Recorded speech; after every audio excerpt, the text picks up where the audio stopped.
Assalamualaikum warahmatullahi wabarakatuh. Bertemu lagi dengan saya Farisal Hakim pada mata kuliah Ekonomi Regional dengan dosen pengampu Bapak Ahmad Fadlan, SE MSI.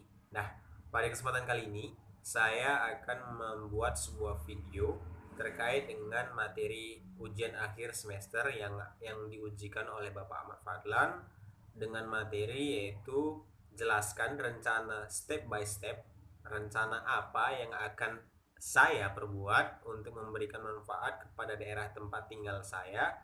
Nah, terkhusus saat ini saya sedang berdomisili di Kabupaten Deli Serdang, maka saya akan memberikan sebuah rencana-rencana saya untuk memberikan sebuah kebermanfaatan kepada Kabupaten Deli Serdang secara khusus.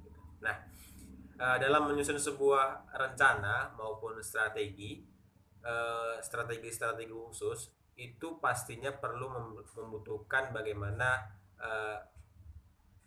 tempat kita harus mengetahui dulu secara khusus, secara rinci terkait bagaimana tipologi wilayah maupun juga bagaimana potensi-potensi yang ada di wilayah saya gitu.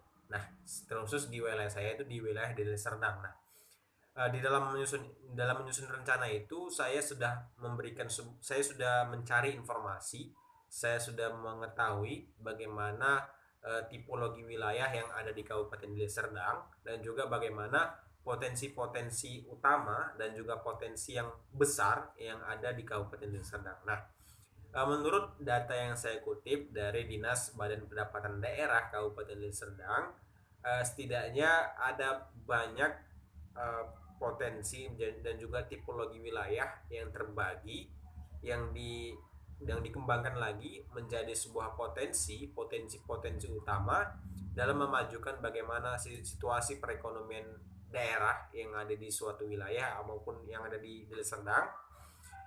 Ketika saya mencari itu, saya menemukan setidaknya wilayah Kabupaten Deli Serdang ini terdiri dari pantai, kemudian ada dataran rendah, dataran tinggi dan juga pegunungan, dan juga adanya potensi-potensi utama yang ada di daerah Kabupaten Deli Serdang ini.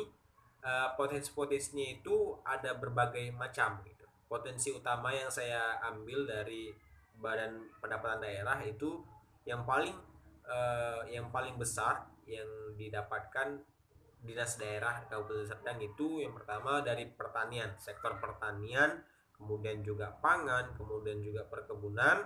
Eh, Perkebunan ini juga dibagi menjadi dua, perkebunan rakyat dan juga perkebunan besar. Eh, Kemudian juga adanya potensi utama yaitu dari sisi agraris, sisi perikanan laut, kemudian perairan, kemudian juga pertambakan, kemudian peternakan dan juga sektor-sektor pariwisata. Nah, potensi-potensi utama inilah yang menjadikan saya untuk menyusun sebuah rencana saya, dan saat ini saya akan fokus kepada tiga potensi yang akan saya kembangkan untuk memberikan sebuah kebermanfaatan kepada Kabupaten Serdang.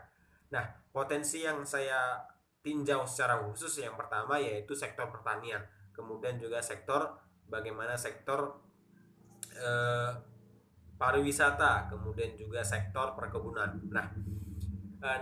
Yang saya lihat, sepengetahuan saya selama saya tinggal di Kabupaten Serdang, tiga sektor inilah yang memang benar-benar menyumbangkan catatan devisa daerah yang paling besar, dan juga memang di wilayah saya itu paling banyak masyarakatnya melakukan kegiatan perekonomian dari tiga sektor ini, yaitu sektor pertanian, perkebunan dan juga pariwisata. Nah, lanjut, yang tadi saya fokuskan pertanian. Kenapa saya fokuskan pertanian? Karena rencana saya ketika saya melakukan sebuah rancangan ini gitu.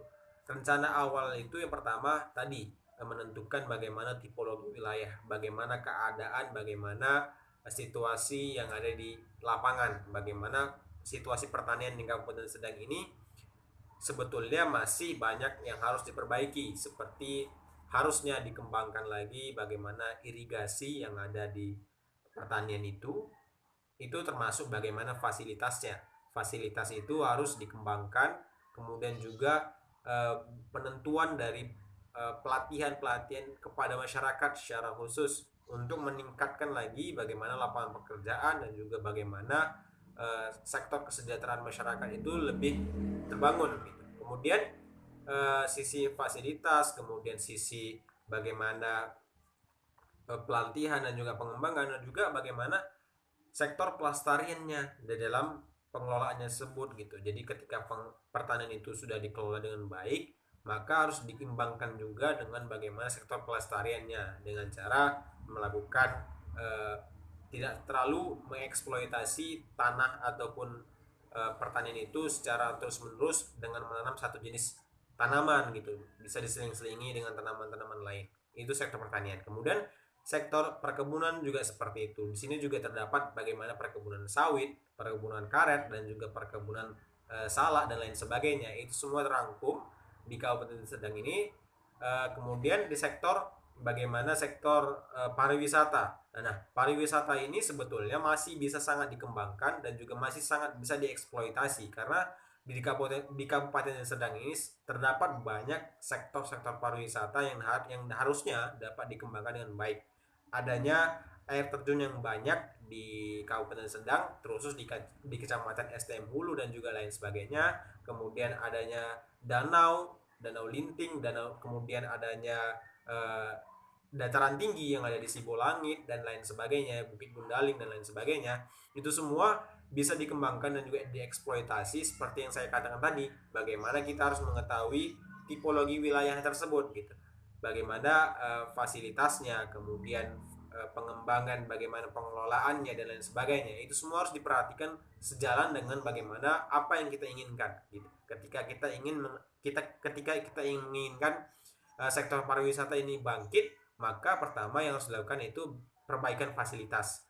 Fasilitas tersebut harus diperbaiki. Kemudian yang kedua, bagaimana pengelolaan kepada masyarakat, pengelolaan UMKM itu harus dikembangkan lagi, digalakkan lagi dengan melakukan pelatihan kepada masyarakat, melakukan kegiatan-kegiatan atau semacam festival-festival untuk meningkatkan kunjungan terhadap sebuah sektor wisata tersebut gitu. Kemudian bisa juga melakukan konsep-konsep ekowisata ataupun eko yang berbaik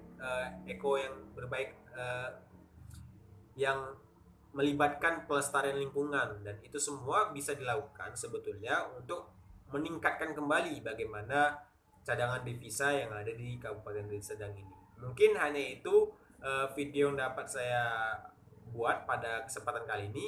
Lebih dan kurang saya mohon maaf. Kepada Allah saya mohon ampun. Wassalamualaikum warahmatullahi wabarakatuh.